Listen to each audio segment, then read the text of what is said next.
నా రీఎంట్రీలో మేము ప్రశాంత్ కుటీర్లో ఉండేవాళ్ళం. అందరూ ఆర్టిస్టులు అప్పుడు చెన్నైలో, అందరూ చెన్నైలో ఉన్నవాళ్ళు. ఇక్కడ గెస్ట్ హౌస్ లోనే దాదాపు అందరూ ఆర్టిస్టులు ఉండేవాళ్ళు. అప్పుడు మీ అందరికీ తెలిసే ఉంటుంది. ఆ టైంలో ఒక రోజు నేను వాకింగ్కి వెళ్ళి వచ్చేటప్పుడు ఎదురుకుండా నిలబడి ఉండి అమ్మాయి పేరమ్మా అన్నారు.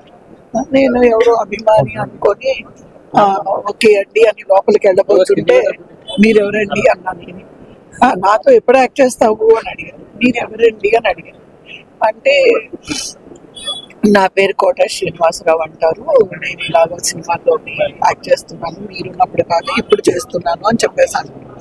మరి నాతో ఎప్పుడు యాక్ట్ చేస్తా అంటే నేను ఒక ఆర్టిస్ట్ అన్నారు కదా అని, చేద్దామండి తప్పకుండా అవకాశం ఇచ్చినప్పుడు చేద్దామండి అన్న తర్వాతే ఇమీడియట్ గా మరి ఆయన ఏమైనా కవితని వాళ్ళ చూశాను ప్రశాంత్ కుటీర్లో, అమ్మాయి యాక్ట్ చేస్తుంది కదా, మరి ఆ అమ్మాయిని నాకు పేరుగా పెట్టండి అన్నారో ఏమో తెలీదు.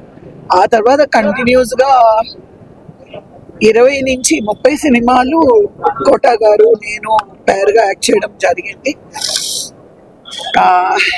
అంటే ఓకే, ఆయన ఒక గొప్ప నటుడు అనేది నేను చెప్పి తెలియాల్సిన విషయం కాదు, అది యావత్ ప్రపంచానికి తెలుసు.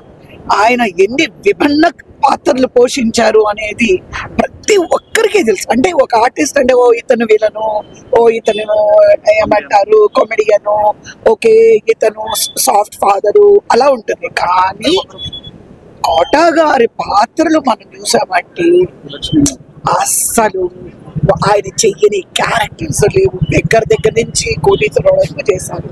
సో అలాగా ఈ కళామ తల్లి కూడా ఆయన్ని అంత గౌరవించింది, అలాగే ప్రేక్షకులు ఆయన్ని గౌరవించారు. ఆయన ఒక గొప్ప నటుడు, ఆయన నటించని క్యారెక్టరే లేదు. ఇదన్నీ ఒక పక్కన పెడితే వ్యక్తిగతంగా నేను చూసుకున్నానంటే, నేను ఫస్ట్ డే ప్రశాంత్ కుటీర్లో నేను ఆయన్ని ఎలా కలిసి ఎలా మాట్లాడారో నాతో, 2 నెలల ముందు ఒక సంస్థ నాకు బాబు మోహన్ గారికి కోట గారికి సన్మానం చేశారు. ఆ సన్మానాలకు అనిపించిన వెంటనే మా హీరోయిన్ అని గబగబా నా దగ్గరికి వచ్చి ఆయన మాట్లాడడం జరిగింది.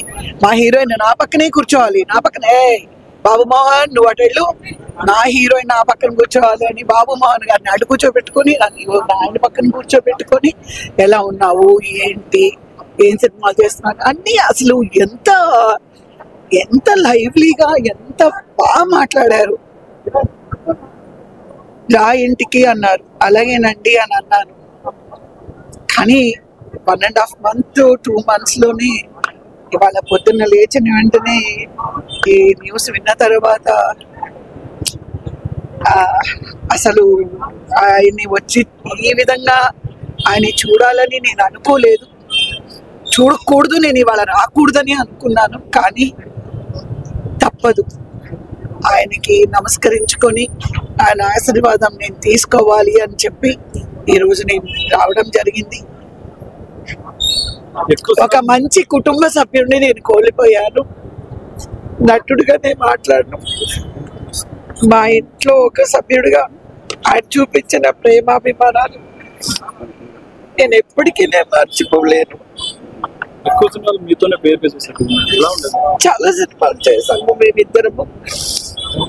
ఆయన ఆత్మకి శాంతి కలగాలి, అలాగే వాళ్ళ కుటుంబానికి ధైర్యాన్ని భగవంతుడు ఇవ్వాలని మనస్ఫూర్తిగా కోరుకుంటున్నాను. Thank you.